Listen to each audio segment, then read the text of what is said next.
Hi friends, today we will do legal dictation of exercise number 17. So ready? Start.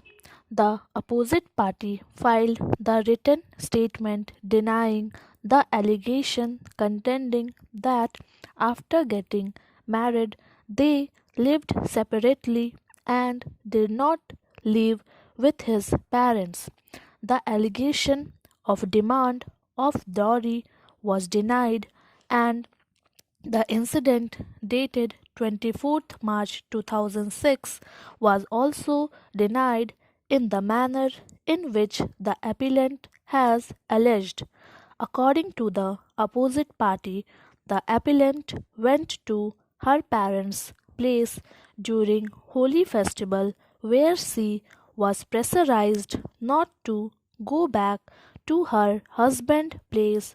When pressure was exerted, she consumed poison. The opposite party contended that when he was informed, he rushed and took the appellant to the hospital and got her admitted and took step for her treatment. But after 2 days, the parents of the appellant took her away from the hospital where the opposite party had gone out to purchase medicines. In this regard, the opposite party sent a telegram to the SSP. It was also stated that during the course of meditation, the appellant parents, in connivance with the police, forced the opposite party to consume poison at police station, as a result of which he was hospitalized and that the police lodged a first information report against him.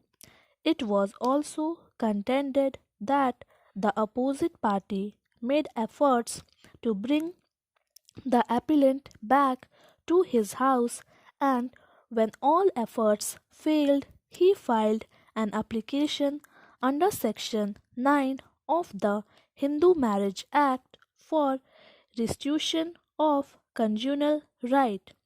As a counterblast, the appellant filed the suit for divorce under Section 13 of the Act. The trial court, after sifting through the evidence, allowed the application for restitution of conjugal right and directed the appellant to live with her husband and perform her marital obligation. By another order, the trial court dismissed the suit for divorce. The appellant, being aggrieved by the aforesaid two orders, has filed two separate appeals which have been clubbed together and are being decided. The trial court held that the parties had a love marriage and that they got married after running away from their parental home and that the parents were not involved, and therefore the question of demand of dowry from the side of the husband parents did not arise. The court below disbelieved the theory of dowry as raised by the appellant, contending that if the opposite party had raised a demand of dowry immediately after the marriage, in which case the marriage would not have been registered. The trial court further found that after marriage the couple were living separately and that the appellant was not living with her in laws, inasmuch as the appellant could not remember the size of the room or the effects inside the room where she was staying, nor could she remember or recognized her sister in law and other members of her husband's family.